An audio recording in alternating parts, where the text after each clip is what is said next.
يا مساء الفل والياسمين على كل اخواتي وحبايب قلبي، عاملين ايه؟ يا رب تكونوا بكامل الصحة والعافية في احسن الاحوال او حسب ما بتشوفي الفيديو. ربنا يجعل ايامكم كلها خير وسعادة يا رب العالمين. هقدم معاكم جزء كده من الفيديو تسجيل مباشر. هشارك بقى معاكم النهارده مشتريات الاسبوع من الخضروات والفاكهة كده. الاول العنب ده ب20 جنيه، يعني دولت كيلو ونص ب30. والبطاطس ديت الاتنين ب25. والبصل ده الاتنين ب35. ما شاء الله حلو كده. ويا ريت في التعليقات تكتبوا لي الاسعار عندكم عامله ايه.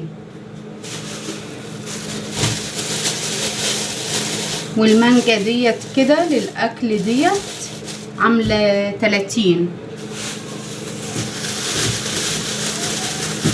الخيار مش قد كده، هو ايه رايكم فيه؟ ده كان ب12 جنيه، جبت نص بس ب6 جنيه.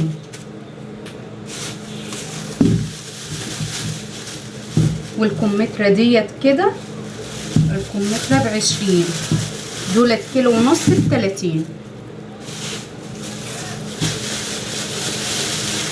وده كده برقوق اهوت، البرقوق ده ب25. البرقوق ب25. جبت كيلو بس. ارخص حاجة بقى النهاردة البتنجان ده ب5 جنيه. جبت كده كيلو ونص للتخليل، جايباه صغير كده عشان اخلله. والجوافة ديت اول مرة السنة دي اشتري جوافة اهوت. الجوافة ديت اول مرة السنة دي كده نشتري الجوافة ديت. الجوافة ديت ب20. والمفاجأة بقى ان انا كنت شارية البصل اهوت معاكم النهاردة، دولت 2 كيلو. والسوق اللي فات انا كنت شارية كيلو ونسيته عند حد في السوق فشالهولي برضو اهوت. بس ده كان ب15. وكان حلو برضو بالشكل اللي انتوا شايفينه ده.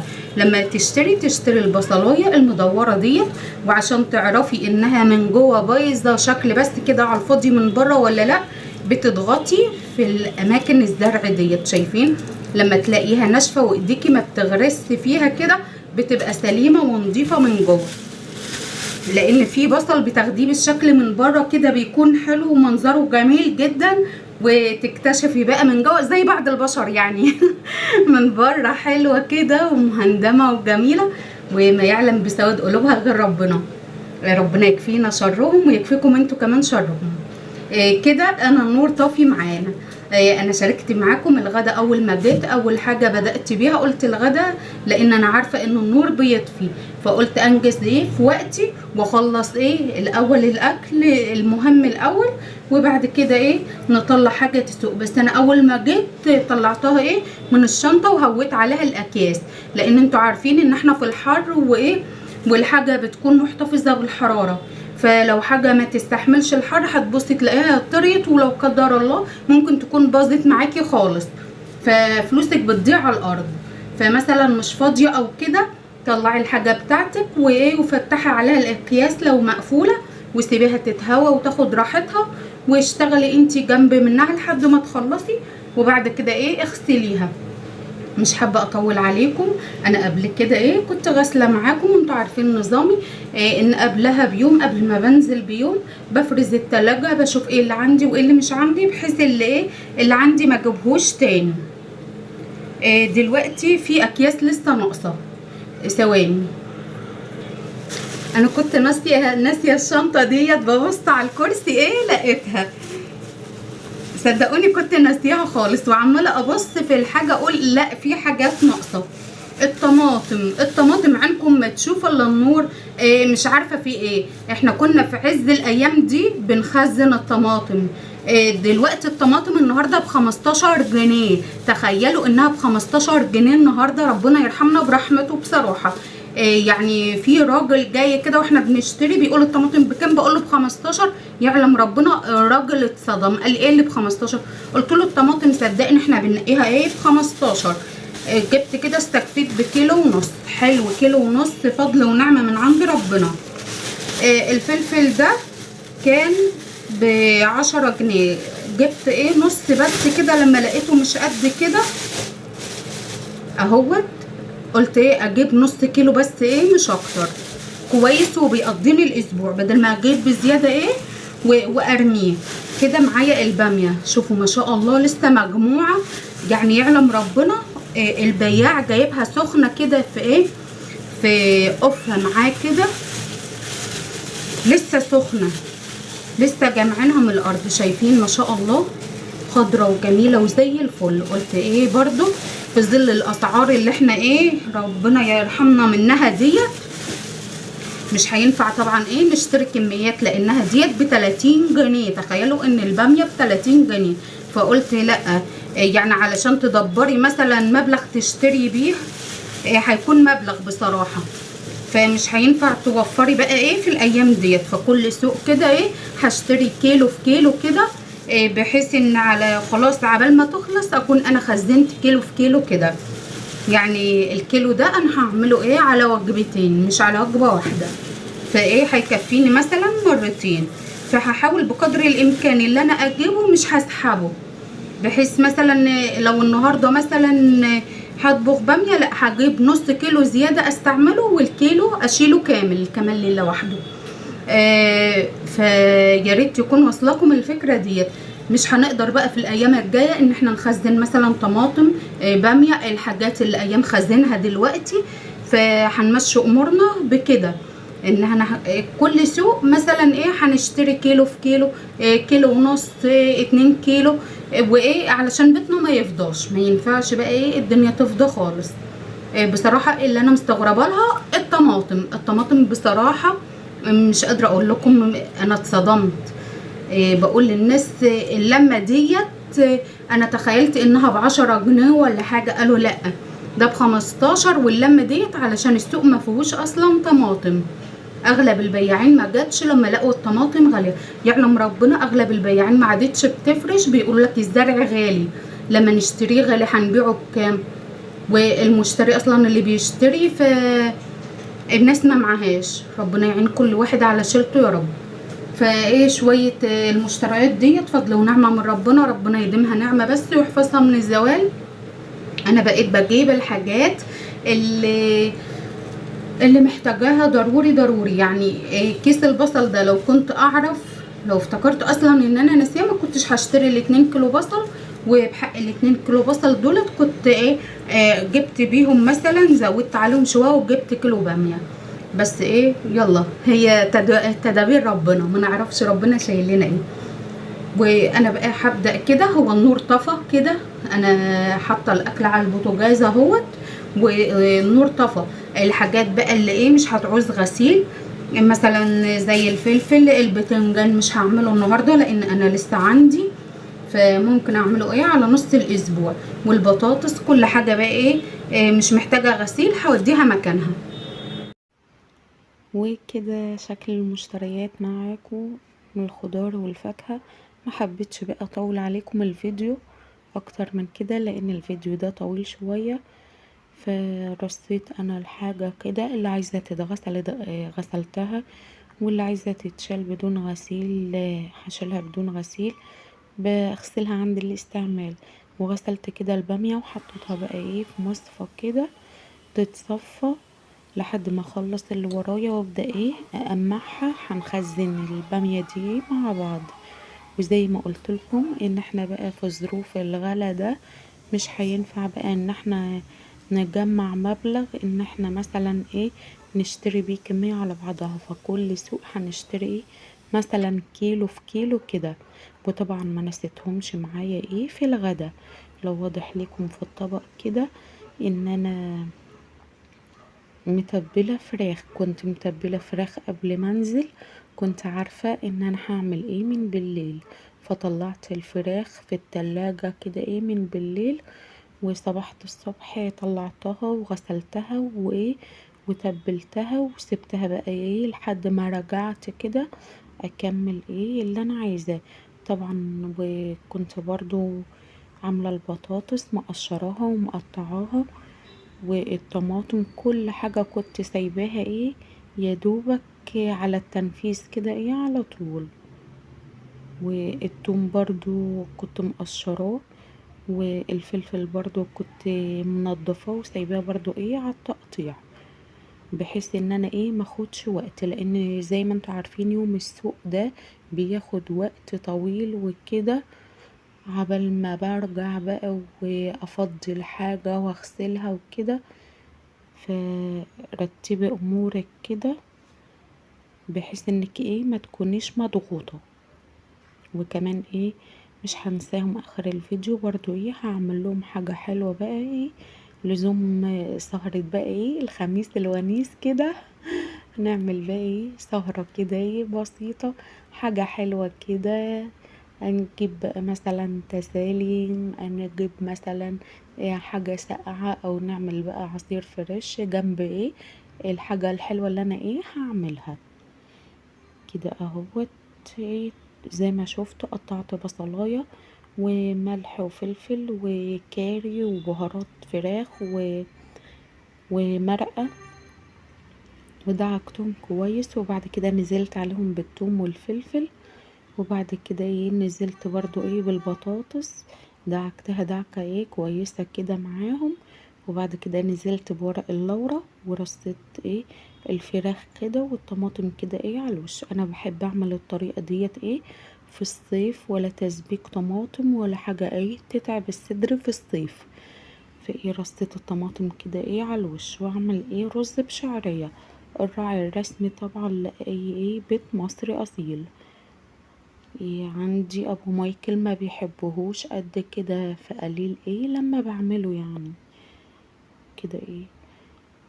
انا بصفر الشعرية ما بخليهاش ايه حمرة قوي، لان لما بتكون حمرة قوي قوي بتغمق الرز، بتخلي الرز ايه غامق معانا كده وايه وشكله مش حلو بصراحة. كده اهوت بحمرها ايه تحميرة بوصلها ايه لدرجة الصفار اللي انا عايزاه، وبعد كده بنزل ايه برز مغسول ومتصفي، وايه وابدأ بقى ايه انزل بالملح كمان، احيق بقى الرز معايا واقلبه بقى ايه تقليبة كويسة كده، واخلي الرز كمان يتغلف معايا بالمادة الدهنية وينشف كمان ايه من المية اللي فيه. وايه علشان كمان حاجة مهمة انه ما يعجنش معاكي، لازم ايه تنشفيه من المية اللي فيه.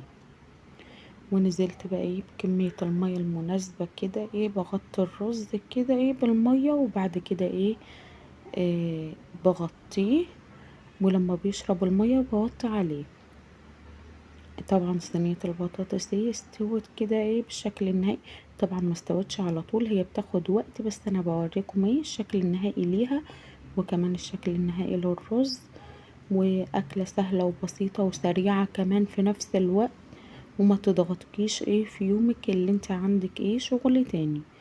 وكده ايه جه وقت الغدا اهوت، ربنا يديمها نعمة ويحفظها من الزوال، وربنا يطعم كل جائع على وجه الارض يا رب العالمين.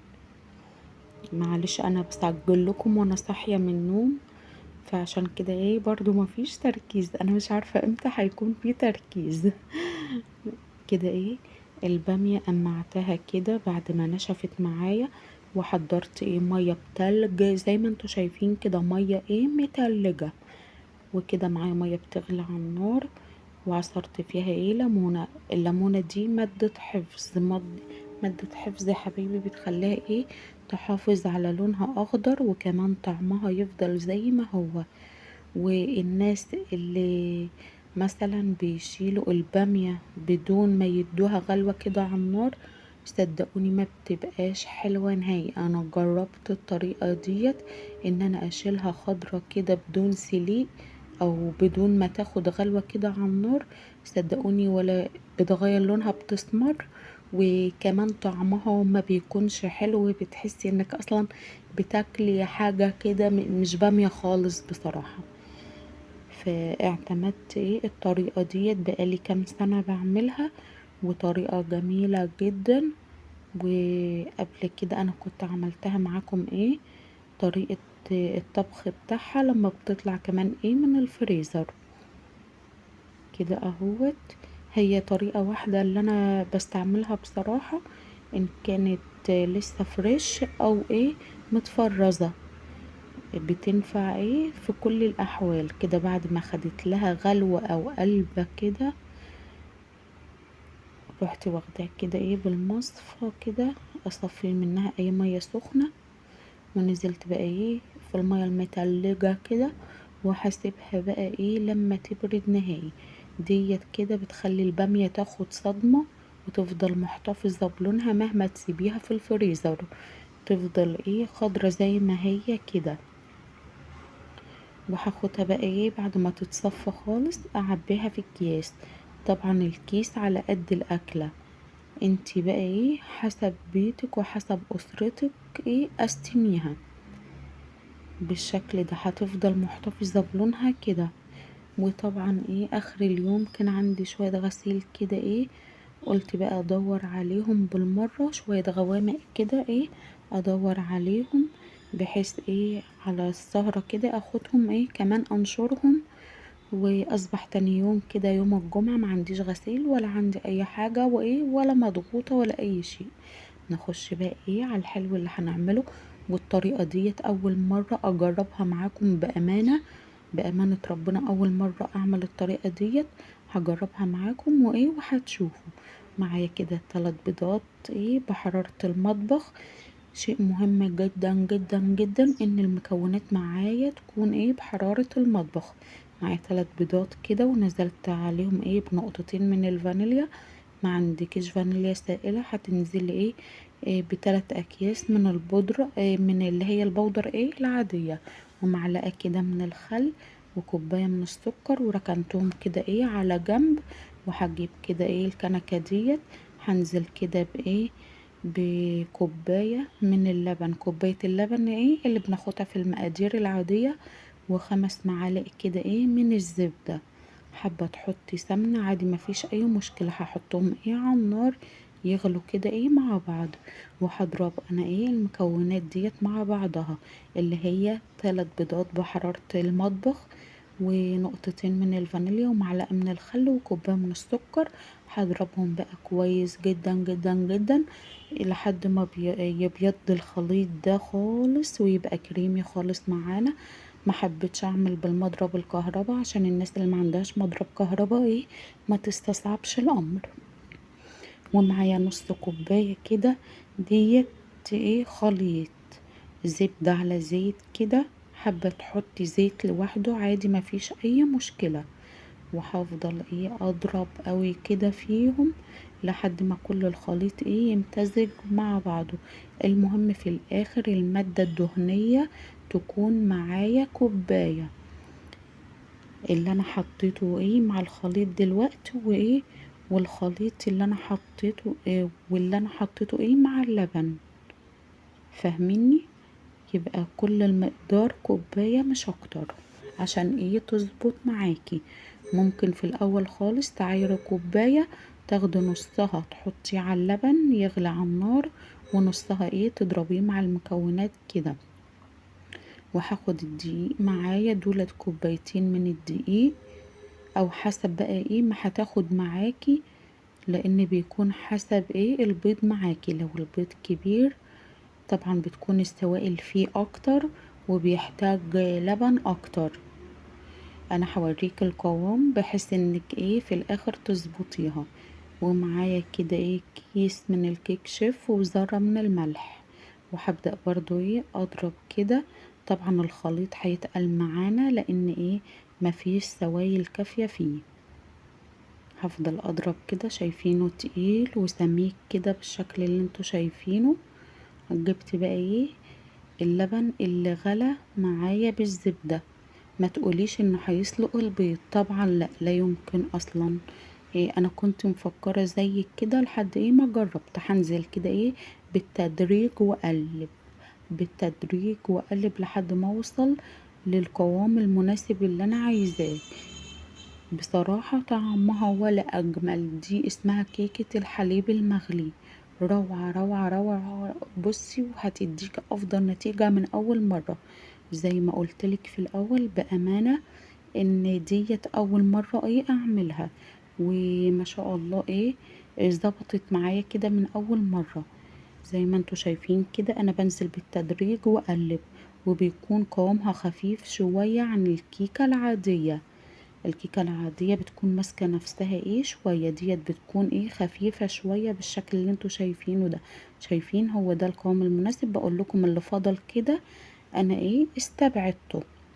ليه بقى؟ لان البيض طلع كبير معايا، فنزلت بالتدريج، ما نزلتش مرة واحدة.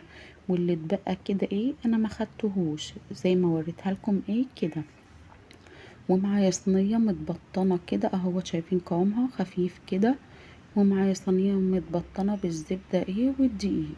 ونزلت كده في الصينية بالخليط بتاعي. طبعا كنت محضرة الفرن، مشغلة الفرن، وحاطة حطيت كده الشبكة على الرف الأول. الشبكة حطيتها على الرف الأول. وطبعا بنوطي الفرن بقى على الدرجة اللي احنا عايزينها قبل ما ندخل الصينية. شايفين بقى جمالها ولونها ولا الهشاشة بتاعتها ولا طعمها؟ بأمانة روعة روعة روعة روعة. وأنا خلاص اعتمدت الطريقة ديت، مش هعمل بالطريقة العادية تاني. على طول هعمل كيكة الحليب المغلي ديت. روعة كده اهوت، جميلة جدا جدا جدا. هعملها بقى كده، ادي لكل واحد قطعة قطعتين كده في السهرة. ومثلا هعمل لهم، ان كنت هعمل لهم بقى بصراحة هما ما حبوش نعمل عصير. احنا كنا لسه شاربين عصير حليب فراولة بالحليب. فقالوا لا، احنا هنجيب مايكل قال لي وانا جاي بقى، اتصلت بيه قال لي وانا جاي هجيب حاجة ساقعة كده. وهنجيب بقى تسالي لب وسوداني وحاجات كده ونقضي السهرة. وبقى اقل حاجة عندك عملتي سهرة لاولادك كده وفرحتيهم. لان تاني يوم بقى بيصبح اجازة وبناخد وقتنا بقى وبناخد راحتنا في النوم. وانا كنت عاملة معاكم الغرف لسه، فعندي الدنيا كده مظبوطة وتمام والدنيا نظيفة. وبإذن الله جمعة مباركة عليكم كلكم يا حبايب قلبي. ويا ريت لو فيديو النهاردة عجبكم ما تنسوش اللايك والشير والاشتراك في القناة، وتفعلوا زر الجرس على الكل عشان يوصلكم كل جديد انا بقدمه. ويا ريت تعرفوا اخواتكم وحبايبكم على القناة عشان تكبر ليكم وليكم. وجمعة سعيدة عليكم ان شاء الله. مع السلامة في رعاية الله.